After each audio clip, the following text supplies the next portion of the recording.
Avant la lecture et la signature du manifeste, Bongoro Théophile, président du Parti pour le Rassemblement et l'Équité au Tchad, s'est lancé dans un épilogue de plus de 15 minutes pour renforcer la confiance, la motivation et la détermination de ses militants. Lui, qui craint un plan de maintien au pouvoir du président de transition, a saisi l'occasion de lancer une pique à la coalition Tchad Unie, cette coalition de plus de 220 partis qui soutient la candidature de Mahamat Idriss Déby Itno. D'ailleurs, sur les 221 partis qui soutiennent le candidat au pouvoir, certains n'existent que dans les archives du ministère de l'administration du territoire. D'autres peuvent se regrouper dans une boîte d'allumettes.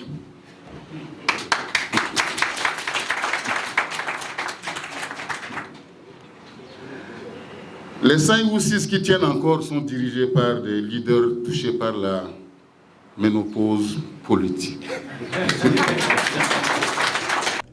L'Alliance Bongoro Président 2024 est actuellement une union de 4 partis politiques. Cette alliance voudrait réaliser une alternance parlementaire, barrer la monarchie, donner une nouvelle direction au pays. En attendant que la requête en contre-expertise des ECAP devra exiger la mise en place d'une commission technique et scientifique ne soit mise en place pour vérifier l'authenticité des 2 documents rejetés par le Conseil constitutionnel. Je tente ainsi en pâture sur les réseaux sociaux l'identité d'un citoyen pourtant protégé par la loi.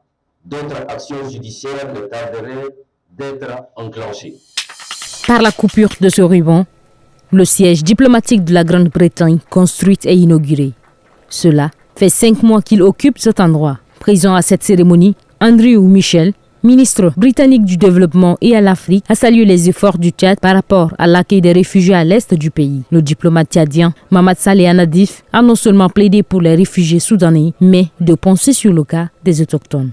C'est vrai, il faut s'occuper de ceux qui viennent, mais il y a une population autochtone qui a partagé tout ce qu'elle a avec ceux qui viennent. Il est important de penser à elle.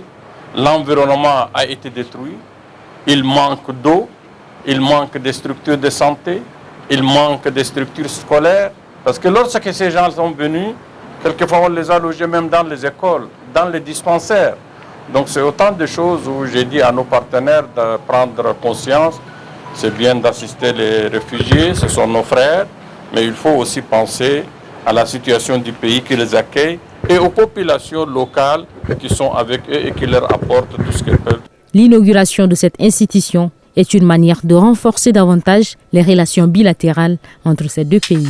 Dans un tel contexte, le Parti libéral du Tchad n'a pas voulu présenter un candidat à cette plaisanterie électorale, mais se réserve le droit de soutenir la candidature d'un parti politique dont le programme politique est basé sur la paix, la liberté, la justice et l'égalité. Le PLT décide de soutenir la candidature de Masra Succès, président des transformateurs, et appelle tous les militants et sympathisants de sortir massivement le 6 mai 2024 pour voter le candidat des transformateurs. Ils sont 32 journalistes à avoir participé à cette formation portée sur le rôle du journaliste dans le processus électoral. Et elle vise à mieux outiller les hommes de médias à bien jouer leur rôle dans les élections. Dans la mesure du possible, il faudrait que les journalistes quittent N'Djamena, qu'ils aillent dans le pays, qu'ils aillent parler avec les gens, quels sont les problèmes, qu'est-ce qu'ils attendent du nouveau président, qu'est-ce qu'ils pensent du bilan du sortant, pour aller parler de la vraie problématique du pays, très au-delà de la politique politicienne. La remise de ces attestations sanctionne les 5 jours de formation et elle est tombée à point nommé selon les bénéficiaires. Le formateur nous a bien orientés. Quelles sont les questions fondamentales que la population ou bien le citoyen tchadien a besoin d'écouter à la bouche ou bien commence à la déclaration d'un candidat aux élections présidentielles. Donc les techniques d'une interview, les techniques de préparation et les techniques de reportage sur le terrain. Et en ce qui concerne le fact-checking, nous sommes dans une période électorale là où il y a beaucoup de manipulation. Et là, il nous appelle à notre sens de responsabilité sociale. Et donc, il faut d'abord tout vérifier avant de livrer l'information. Sinon, ça décrédibilise le média. Et c'est dans beaucoup de pays en cette période très sensible. Il ne reste désormais qu'aux bénéficiaires de mettre en pratique les acquis de cette formation à la présidentielle du 6 mai prochain. Ils sont enfin libres. Autrefois entre les mains des Araguina, un groupe bien organisé et armé, ils n'espéraient pas sortir indemnes. Ces hors-la-loi sont généralement armés et opèrent dans des zones un peu reculées. Ils réclament souvent de fortes rançons et décident de mettre fin à la vie d'un otage si jamais les parents de la victime ne collaborent pas ou du moins n'apportent pas les rançons exigées. La libération de ces otages est saluée par l'ambassade du Cameroun au Tchad. Le gouvernement du Cameroun salue les efforts du Tchad en vue de la sécurisation de cette frontière et nous charge à nouveau de réitérer sa gratitude particulière aux hautes autorités de votre pays.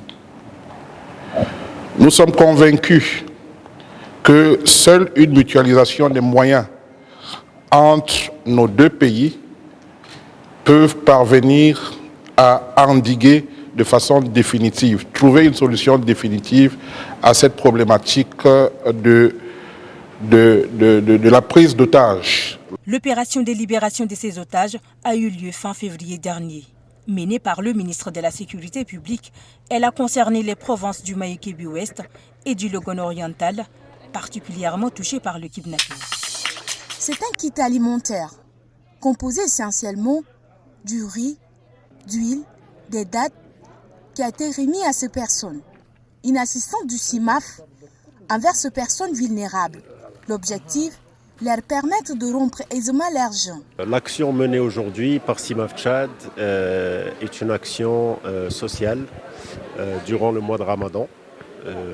L'action consiste à donner des paniers alimentaires aux familles défavorisées. Nous avons opté pour une quantité de 1000 paniers qui contiennent des denrées alimentaires, je dirais, de première nécessité. Entre autres du riz, du sucre, du sel, de l'huile et des dattes. À cette 4e édition, le cheikh Mohamed Ahmad Mahamat a loué ce geste du CIMAF. Cette compagnie est implantée au Tchad depuis 2018. En dehors de la production du ciment, le ciment d'Afrique Tchad est aussi présent dans des œuvres caritatives.